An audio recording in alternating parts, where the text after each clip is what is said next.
آج کے فنی لطیفے۔ سردار بولا بیٹا گیسٹ روم میں 2 بستر کیوں لگائے؟ بیٹا بولا بابا گھر پر 2 مہمان آئیں گے۔ سردار بولا کون؟ بیٹا بولا ایک امی کا بھائی اور دوسرا میرا ماموں۔ سردار بولا او خدایا ہم بھول گیا، ہمارا بھی تو سالہ آ رہا ہے، چل ایک بستر اور لگا دے۔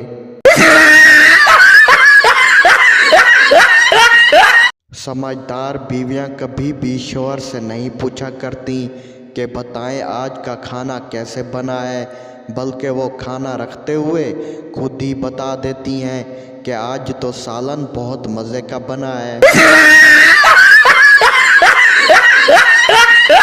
ہر بات کے جواب میں مسکراہٹ ہی بہتر ہے، کیونکہ ہر کسی کو گولی تو ماری نہیں جا سکتی۔ پاکستانی اگر کسی جگہ کی خوبصورتی کو بیان کرتے ہیں تو یوں کہتے ہیں، اس جگہ جاؤ لگتا ہی نہیں کہ آپ پاکستان میں ہو۔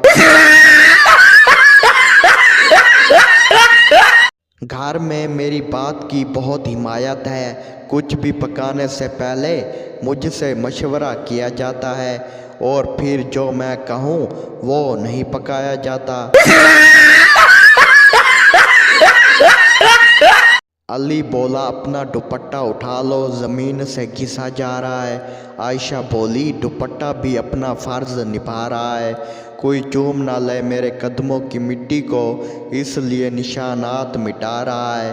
علی بولا بادشاہ سلامت کی اولاد آگے گوبر ہے۔ تحقیق سے ثابت ہوا ہے کہ سب سے زیادہ سمجھ میں آنے والی زبان جوتوں والی ہے۔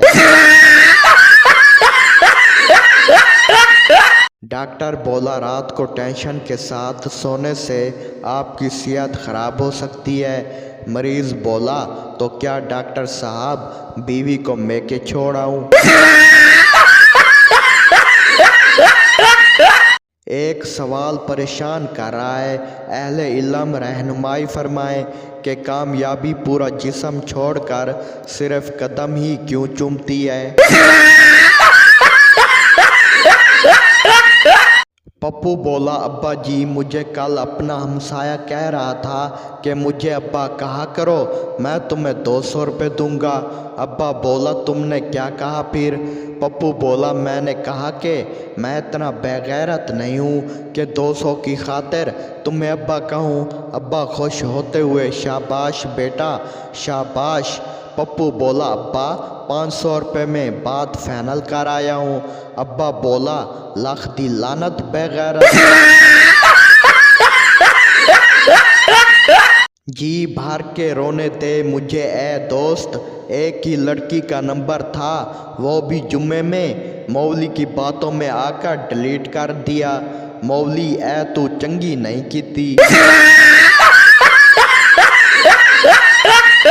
لوگ پتہ نہیں کیسے گھر والوں کو کہہ دیتے ہیں کہ پسند کی شادی کرنی ہے، ہم تو پسند کی سبزی پکانے کا بھی کہہ دیں تو گھر والے کھانے کو ڈورتے ہیں۔